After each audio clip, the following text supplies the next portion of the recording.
बोलो जय गुरुदेव, जय गुरुदेव, जय गुरुदेव, जय गुरुदेव, जय गुरुदेव। जय गुरुदेव। राजा साहब नहीं आएंगे तब तक धांधली चलेगी, जब तक राजा साहब नहीं आएंगे तब तक धांधली चलेगी। तो राजा साहब ने जब कानों से सुना, कह रहे, एक कहता है कि क्या करूं, जाग कर क्या ना करूं, दूसरा कहता है कि ये करे तो मैं करूं, तीसरा कहता है धांधली कब तक चलेगी, ये धांधली कब तक चले, चौथा कहता है जब तक राजा साहब नहीं आएंगे तब तक चलेगी। तो राजा साहब ने कहा, रे बदमाशों, मैं आ गया, अब तुम्हारी बदमाशी नहीं चलेगी।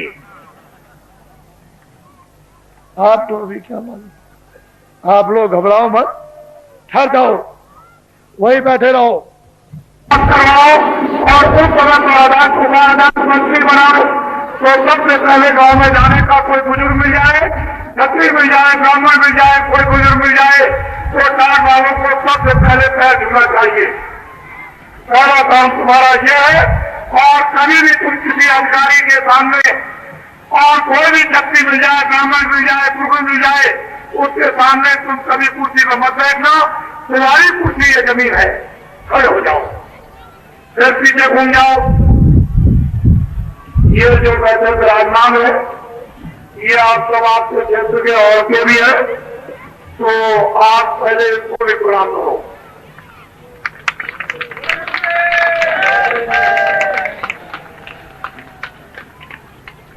इनको देखिए आप, बाबा जी चाहते हैं कि जो व्यवस्थाएं, हर व्यवस्थाएं जो खत्म हो गई, ये बड़े बड़े लोग बैठे हैं सामने और पीछे, ये जमींदार थे, जागीरदार थे, ये कोई काम नहीं करते थे। इनका काम क्या था कि लोगों को न्याय देना, लोगों को न्याय दिलवाना, रक्षा करनी और वक्त पर उनके काम आना।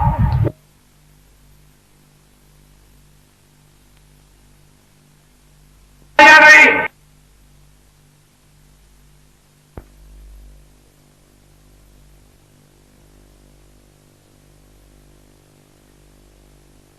झोला लेकर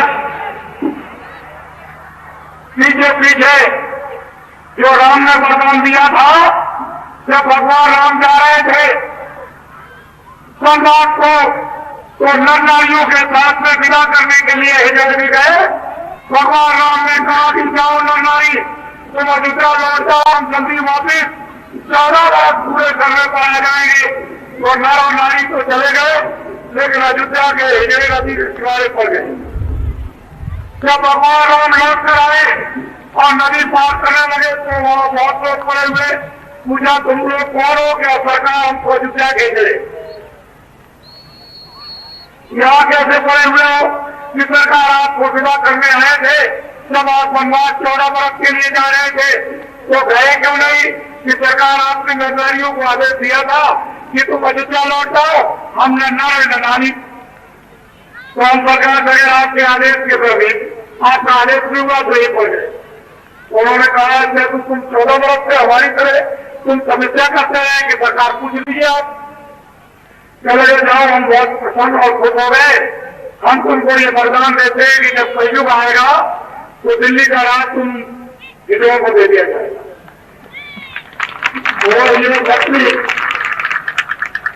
ये क्षत्रियों की आन और शान खत्म हो गए हैं। क्षत्रियों आए ब्राह्मणों, हम चाहते हैं कि तुम्हारा खून बिल्कुल शुद्ध और साफ हो जाए और खून में ताकत आ जाए और तुम्हारी मूछ भी लग जाए, शेर की मूछ लग जाए।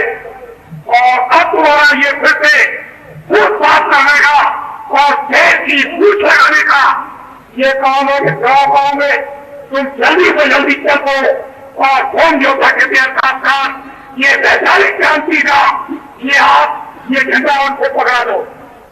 ये तुम्हारा काम है। अब तो तुम्हारा खून साफ हो जाएगा और तुम सबके तुम ये सक्रिय सबसे कहलाओगे। ये तो परिश्रम करना ही पड़ेगा, इसलिए अब तुम बच नहीं सकते हो। ये तुम्हारे लिए बहुत उत्साह है और इसमें भी आज कठोर काम आएगा। फिर तुम क्या करोगे? ये तो अभी सत्ता करो, खड़ा हो जाओ और पीछे घूम जाओ। ये इस मैदान में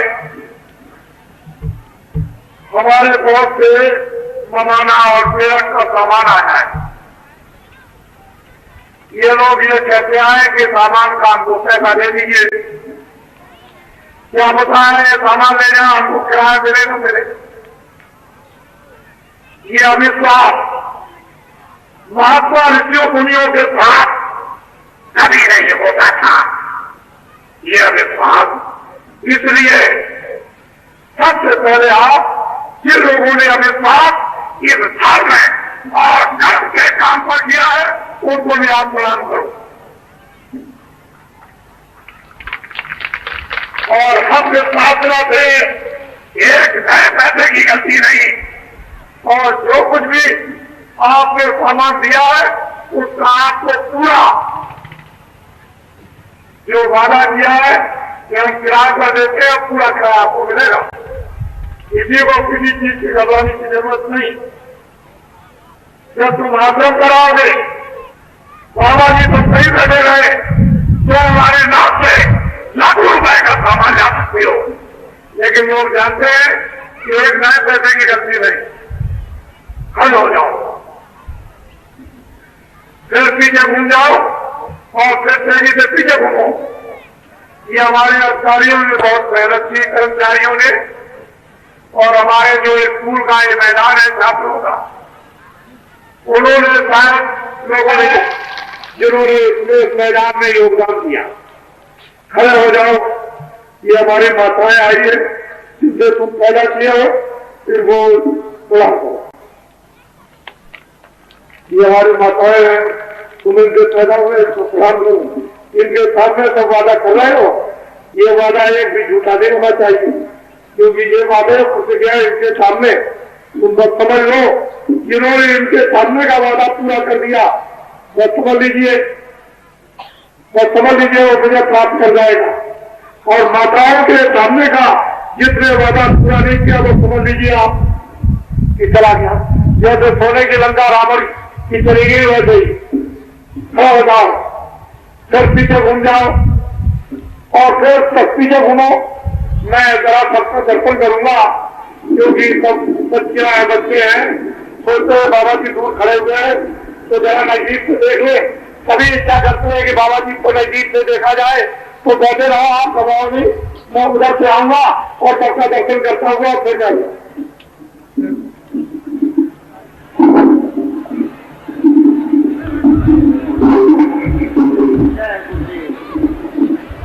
आपके दर्शन के लिए चल पड़े हैं बाबा जय गुरुदेव जी महाराज। हस्तिनापुर की ऐतिहासिक धरती पर हम सभी लोग उस प्रभु को याद कर रहे थे जिसने जुल्म और अत्याचार को खत्म करने के लिए महाभारत की रचना किया था। आज वो शक्ति उतर करके धरती पर ओम जो क्षत्रिय का प्रकारों का जो समूह हिंदुस्तान की धरती पर 1.7 करोड़ है, उनके दर्द को दूर करने के लिए धरती पर उतर गई। और धरती पुत्रों का दर्शन करने के लिए धरती का उजाला लाल भारत के इतिहास का एक अनोखा अध्याय लिखने वाला महापुरुष आपके सामने आपके दर्शन के लिए। आप अपने स्थान पर बैठ करके दर्शन करें, अपने स्थान पर ही आप बैठे रहें। बाबा जय गुरुदेव जी महाराज अट दया करके आपका दर्शन कर रहे हैं और आप उनके दर्शन से जो लाभ उठा रहे हैं ये तो इतिहास और वक्त बतलाएगा। आपके आज ओम ज्योता क्षत्रिय का संगठन के इस ऐतिहासिक सम्मेलन हस्तिनापुर में जो 29, 30 और 31 तारीख को संपन्न होने को था, आज उसका ये आखिरी और समापन दिवस है। समापन के अवसर पर दर्शन कर रहे लोगों, आप कितने ही भाग्यशाली हैं, इसकी सराहना देवतागर भी नहीं कर सकते। आप सब अपने अपने स्थान पर बैठ करके ही दर्शन का लाभ लें, जिससे कि पीछे किले की पूरी दर्शन की अभिलाषा से आए हुए हैं, उनकी भी अभिलाषा पूरी हो। बाबा जय गुरुदेव जी महाराज ने जो आप माताओं के सामने अपने भक्तों से जो प्रतिज्ञाएं कराई, देश के कर्मचारियों, अधिकारियों, देश साहूकार नौजवानों और देश के भूमि के तक्षत्रिय अधिकारों के संबंध में वो माताओं के सामने की हुई प्रतिज्ञाएं ये पूरा करेंगे। बीच में गुरु हैं। आज इस हस्तिनापुर की ऐतिहासिक धरती पर जय गुरुदेव।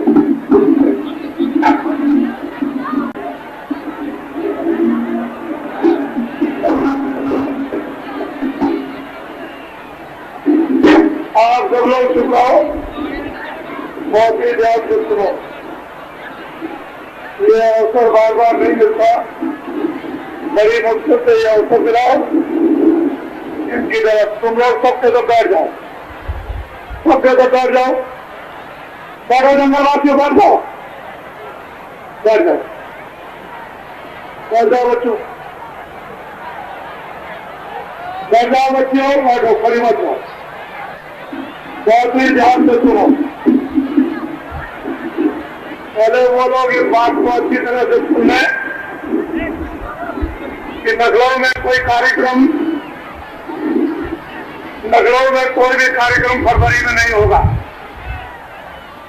नगलों में कोई कार्यक्रम फरवरी में नहीं होगा, अगले महीने में कोई कार्यक्रम नगलों में नहीं होगा। मैं 13 फरवरी और 22 फरवरी के बीच में जा रहा हूं आपके सौराष्ट्र में भावनगर के पास, जहां पर सोमनाथ मंदिर है। वहां धूमजोता खेतिहर खास लोगों ने वहां आह्वान किया है और बड़ी संख्या में जहां सोमनाथ मंदिर है सौराष्ट्र में, उसी के पास में ये कार्यक्रम होगा। लेकिन तारीख उसकी 13 और 22 फरवरी के बीच में होगा। उसकी घोषणा मैं कल हो सकता है करूंगा, लेकिन आपके लिए तो उसमें कुछ नहीं, बड़ी दूर है और आपको वहां जा भी सकते हो, ये वही के लोगों के लिए है। मैं लौट करके वापस आऊंगा तो मथुरा में होली का कार्यक्रम मथुरा में होगा और 13 फरवरी को उत्तर प्रदेश के सभी जिलों में धूमजोता खेतिहर खासकार संगठन का वैचारिक ये सम्मेलन होगा। एक ही तारीखों में, चाहे 7 जिले हो चाहे 55 जिले हो, एक ही तारीख में पूरे उत्तर प्रदेश के जिले में धूमजोता खेतिहर खासकार संगठन का सम्मेलन होगा। और 22 फरवरी को जो आगे महीना आ रहा है, आज के बाद में 22 फरवरी को उत्तर प्रदेश की सारी तहसीलों में, जितने भी उत्तर प्रदेश में तहसीलें हैं, उन सभी तहसीलों में एक ही तारीख को धूमजोता खेतिहर खासकार संगठन का सम्मेलन वैचारिक क्रांति का होगा। इसको याद रखेंगे अच्छी तरह से। होली का कार्यक्रम मथुरा में होगा। उसके बाद जब मार्च का महीना लग जाएगा तो मैं फौरन अभी उड़ीसा में जा रहा हूं, जहां धूमजोतों का बड़ा विशाल कार्यक्रम यानी उड़ीसा में 7 जिलों में बड़े जोर से चल रहा। वहां लोगों ने आह्वान किया है कि आप वहां पर जल्दी से आ जाइए और ध्यान से बात को सुने अच्छी तरह से। ये आज अंतिम दिन है। 29, 30 और 31 जनवरी को आपके हस्तापुर में ये तीनों दिन कार्यक्रम आपके समक्ष में। मैं इतने समय में बहुत कुछ तो आपको नहीं बता सकता और इतना आप समझ भी नहीं पाओगे, लेकिन फिर ये बात सभी जितने धूमजोता खेतिहर खासकार आए हुए हैं जो खेती का काम करते हैं, वो कान खोल के सुन ले। और जंगलवासियों, ये हमारे धूमजोता बहुत परेशान तकलीफ में है। 40 सालों पर इन पर कर्जा लगा हुआ है सरकारी। ये 40 सालों का सरकारी सबसे बड़ा कर्जा ट्रैक्टर का, और ट्रैक्टर भी उसके साथ जोड़ लिया गया। जितने भी ट्रैक्टर के साथ जुड़े हुए बीते जितने भी कर्जे सरकारी, वो मैं ब्याज से धूमजोता खेतिहर खासकारों का सरकारी 40 सालों का जो कर्जा मैं ब्याज से कौन माफ करेगा?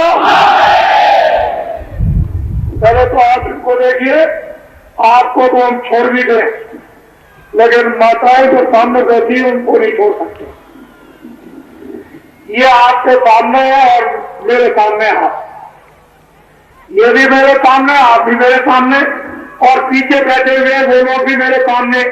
मैं चारों तरफ आपके मध्यस्थ था, मुझे अपना मध्यस्थ समझे। मैं इनको आदेश दूंगा कि ये काम कर दो, इनका काम क्या होगा वो काम कर देगा। बस मेरा काम इतना रहेगा, मैं सिर्फ पूछूंगा कि जो मैंने इन माताओं के सामने प्रतिज्ञा की, वो 40 सालों का सरकारी कर्जा माफ हुआ कि नहीं, और 1 करोड़ आदमी मैदान में इकट्ठे होंगे। 1 करोड़ के बीच में बाबा जी पूछेंगे, जब वो सब के सब ये कह देंगे हाथ उठाकर, कागज को अपना साथ ले ही जाएंगे, जो पक्का कागज इनको मिलेगा, जिस पर सरकारी मोहर होगी मजिस्ट्रेट का और बैंक का मैनेजर, वो सब उस पर लिखा होगा पूरा का पूरा कि 40 सालों का सरकारी कर्जा इस तारीख पर सब कसम में ब्याज पे माफ कर दिया गया। उस पर लिखा होगा आप किसी तरह कोई कर्जा नहीं। जब ये काश्तकार कह देंगे तो बाबा जी सच्ची बात मानेंगे, इसको कह देंगे। ये हमारे जो कर्मचारी अधिकारी जिनको कह दिया भ्रष्ट में, जिस व्यक्ति ने कर्मचारी अधिकारियों को कह दिया कि ये भ्रष्ट है, उसको इस्तीफा पहले ही दे देना चाहिए था। ऐसे लोगों को उसने कह दिया कि भ्रष्ट है, और भ्रष्ट कौन है? ये ऐसे ही लगे। हमारे देश का कोई कर्मचारी अधिकारी भ्रष्ट नहीं है। ये जो दिल्ली में बैठ के शासन करते हैं संपूर्ण रूप से यही भ्रष्ट है, और इनकी दवा काम करेगा ये सामने बैठे हैं, ये दवा कर देंगे। इनको रास्ता अभी तक मालूम नहीं था, लेकिन अब इनके सामने रास्ता आ गया। घबराने की जरूरत नहीं, बाबा जी की अपील है। ये अपना झंडा पकड़ लो, किसी की रैली में बाबा जी की अपील पर कोई भूमि तक काश्तकार यानी रैली में नहीं जाएगा, ना उनके सत्याग्रह नहीं, ना वो कमिश्नर का गिराव करेगा, ना एसपी का करेगा, ना डीएम का करेगा। किसी भी दफ्तर में गिराव करने की जरूरत नहीं, और ना वो बिजली के बारे में पूछता है, ना वो गन्ने के बारे में पूछता है। और भूमि जो तक काश्तकार को ये चाहिए कि ये झंडा अपना पकड़ ले। सबसे पहला काम ये झंडा अपना पकड़ ले। अगर एक के साधे से सब काम न पूरे हो जाए तो जो बाबा जी को आप सजा देना सजा दे देना। हम सजा तुम्हारी तरफ से बोलने के लिए तैयार है, लेकिन झंडा आपको ये जान है ऐसे लोग कि उन्होंने अपना निजी झंडा पकड़ लिया, और किसी झंडे के नीचे बहकावे में लोग लालच से नहीं आएंगे। और कभी कोई लोग लालच मत, बहुत तुम लोग लालच में आए, बड़े बड़े तुमने झंडों के लिए नारे लगाए कि जिंदाबाद मुर्दाबाद, इससे निकल गए वहां नारे लगाए, उस झंडे के नीचे उससे निकल गए वहां पे झंडे, बहुत कई झंडों से निकल कर। और मरीज बनने की जरूरत नहीं, अपना झंडा नहीं। अगर तुम्हारा मर्ज न चला जाए तो हमसे कहना, ये झंडा जंगलवासियों खड़े हो जाओ, पीछे घूम जाओ, उनको भी देखो। हमारे जहां बीच में बैठे दोनों तरफ, वो साथ वाले बैठे इधर घूम जो तक, ये इंडिया काश्तकार संगठन के, और फिर इधर घूम जाओ, सामने ये हमारे आए हुए हैं, ये कुछ सुनने के लिए बाबा जी के मस्तक में ऐसी नवीन नवीन योजनाएं जो आपको शब्द में भी मालूम नहीं होगी, इस खोपड़ी में है। लेकिन हमको बता क्यों दे, क्यों कि मुझे तो कोई नई लालच है नहीं। मैं इतना ही आपको बताना चाहता हूं कि जो लोग ये कहे कि भूमि जोता किसान काश्तकारों का सरकारी कर्जा 40 सालों का में ब्याज के माफ कर दिया जाएगा, अगर वो लोग आपको ये कहे कि बैंक सभी हिंदुस्तान से बंद हो जाएंगे, तो उनको ये कह देना हिंदुस्तान का कोई बैंक बंद नहीं होगा, और रुपया रखने के लिए उन बैंकों में जगह नहीं रहेगी, उस रुपये को रखने के लिए नई बैंकें और खोलनी पड़ेगी। उनके लिए जवाब है, उनको कह देना बाबा जी को कुछ नहीं चाहिए, जो बाबा जी समझते नहीं। और ये बाबा कौन होगा? जितना विदेशों से कर्जा आया इस भारत के विकास के लिए, इस जनता की सेवा के लिए, वो तो 75% खर्च कर गए। बाबा जी जब तुम झंडा पकड़ लोगे अपना किसी की रैली में और सत्याग्रह ले जाओगे, और दिल्ली की सत्ता जब आपको दे दी जाएगी तो बाहर के विदेशों के राष्ट्रपतियों को बुलाया जाएगा, बोलिए आपने कितना कर्जा दिया, सबसे पहले इस कर्जे को माफ कीजिए। मैं पहला व्यक्ति हूंगा कि जो विदेशों से कर्जा मिला वो पहले कर्जा आपसे माफ करवा दूंगा। आ जाओ, जब भारत का विकास हो जाएगा तो विश्व के जिन्होंने कर्जा दिया उन राष्ट्रपतियों को बुलाऊंगा और ये कहूंगा कि भारत हमारा सिर और गौरव धर्म का है, ये अपना कर्जा में ब्याज के वापस ले जाओ। वापस ले जाओ।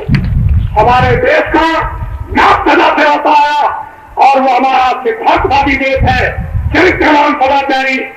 लेकिन इन लोगों ने ये हिजड़ों के पीछे हाथ लग गए बरदान में। अब तो वक्त भी खत्म हो रहा है उनका और तुम भी अब तक जाओगे। अब क्या है, पीछे घूमो, सामने घूम जाओ और एक दूसरे से प्रणाम करो।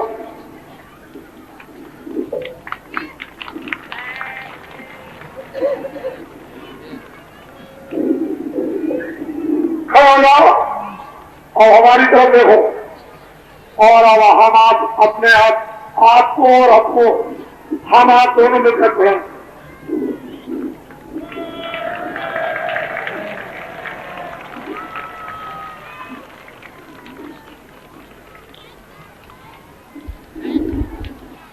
बोलो, आपकी समझ में कुछ आया? बच्चों, आपकी समझ में कुछ आया?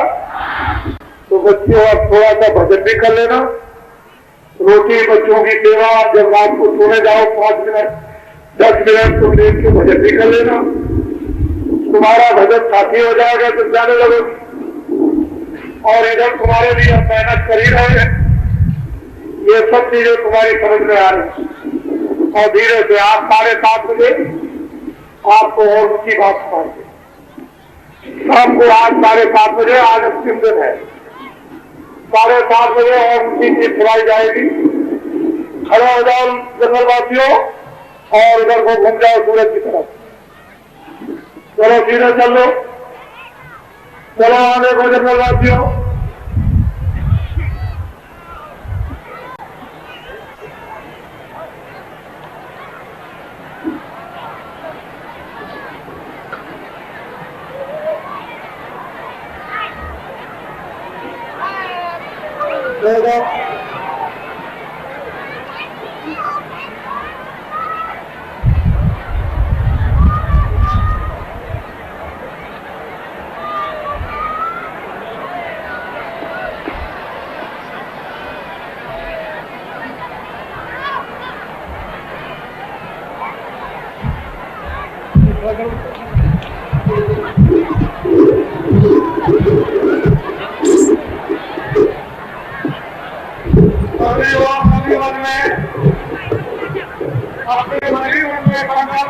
किसी को दिखाने की जरूरत नहीं है।